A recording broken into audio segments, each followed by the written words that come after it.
On the 4th of September, in the year 476, a barbarian general named Odoacer walked into the imperial palace at Ravenna and told a teenage boy to take off his crown. The boy's name was Romulus Augustulus. He was perhaps 16 years old, and he had been emperor of the West for 10 months. Odoacer did not kill him. He gave him a pension and a villa in Campania, and he sent the imperial regalia east to Constantinople with a message: the West no longer requires an emperor of its own. There was no battle for the city of Rome. There was no last stand. The Western Roman Empire, which had ruled from the Atlantic to the Euphrates, ended with a peace of correspondence, and almost nobody noticed. That is the strangest thing about the fall of Rome. It was not an event. It was a process so slow that most of the people living through it believed they were still living in the Roman Empire, because in nearly every way that touched their lives they were. So, what actually happened? To understand the fall, you first have to understand the size of what was falling. At its height, in the middle of the 2nd century, the Roman Empire held between 60 and 70 million people. Perhaps 1 in 5 human beings alive on Earth was a subject of Rome. It reached from a stone wall in northern Britain to the deserts of Mesopotamia.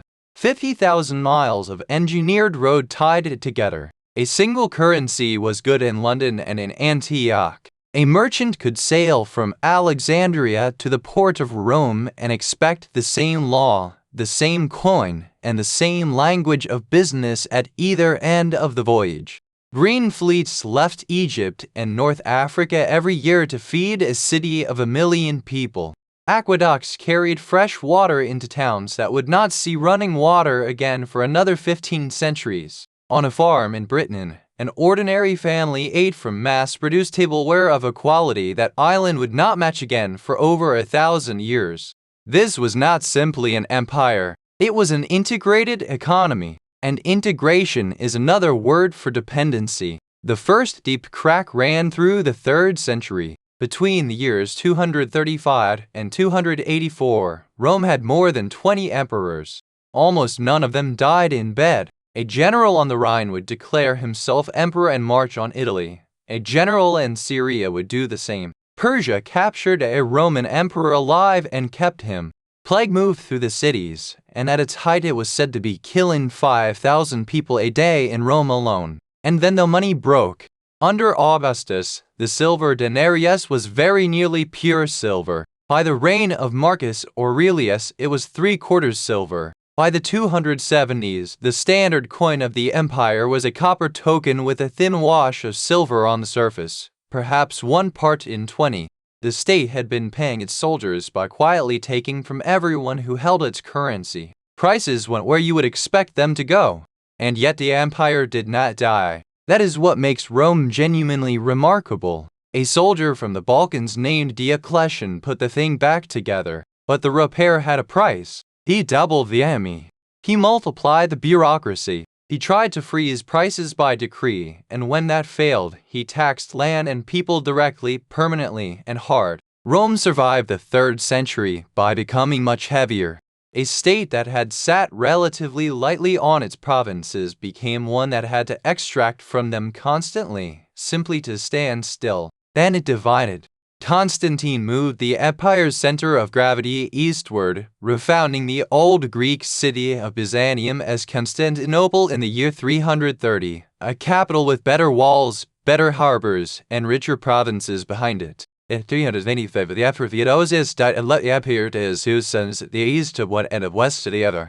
It had been split for administrative convenience many times before. This time it never came back together. Consider what each half received.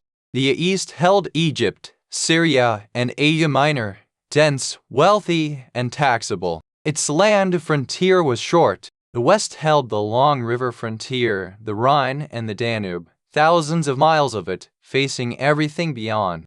And it held the poorer provinces that had to pay for defending it. The west was handed the larger bill and the smaller purse. In the year 376, a crowd appeared on the northern bank of the Danube. They were Goths, tens of thousands of them, with their families and their carts, and they were not there to invade. They were asking for permission to enter. Behind them, out of the steppe, had come the Huns, and the Goths were running.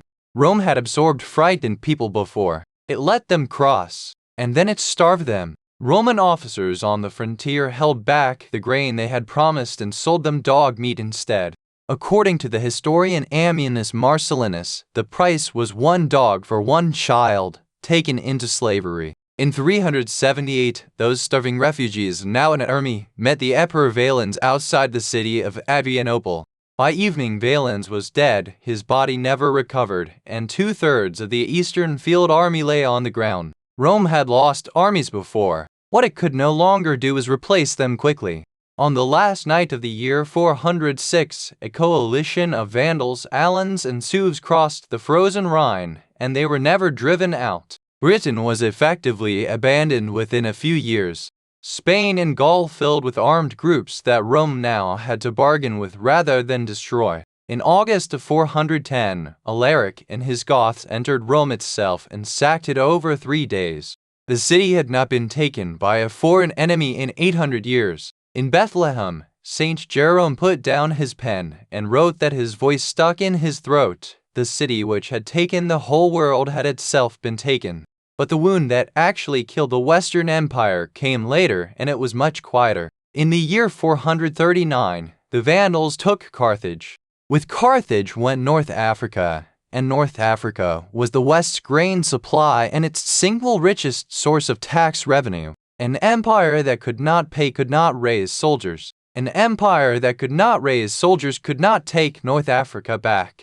After 439, the arithmetic simply stopped working. What followed was 36 years of managed decline, conducted by men who were often very good at their jobs.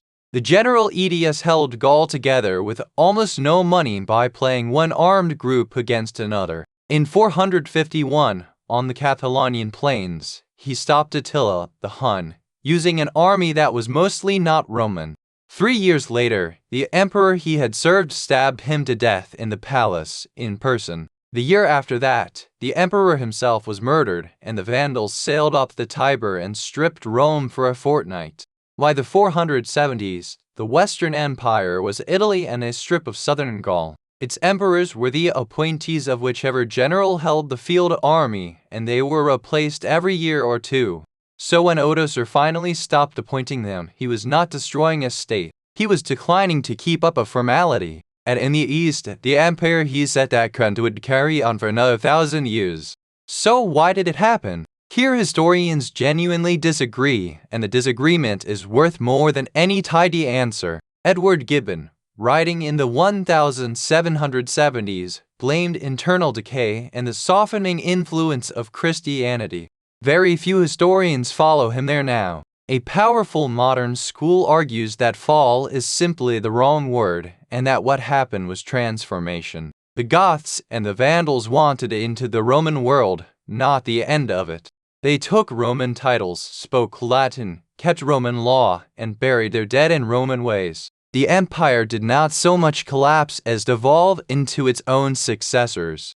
Against that stands the ideology. Brian Ward Perkins points at the ground. After the 5th century in the West, good pottery stops. Long-distance trade collapses. Coins disappear from ordinary sites. Buildings revert to timber. Literacy contracts back into the church. Even the cattle get smaller. Whatever word you choose for that, ordinary people were measurably poorer for centuries afterwards. Peter Heather makes the case for pressure from outside. The Huns pushed. The Goths ran, and the West absorbed more than any state of that size could take. The most honest answer is that these are not really competing explanations. They are the same story told from different distances. Rome did not fall because of one thing. Rome survived plague, civil war, monetary collapse, and annihilated armies for 400 years. What changed in the 5th century was not the size of the shocks. It was the empire's capacity to recover from them. That is how complex systems actually end. Not with a single fatal blow, but with a slow loss of the ability to absorb the next one. Somewhere in Britain, around the year 400, someone had the last hot bath in a Roman bathhouse. The furnace was still lit, the water was still warm, and they had no idea that they were the last.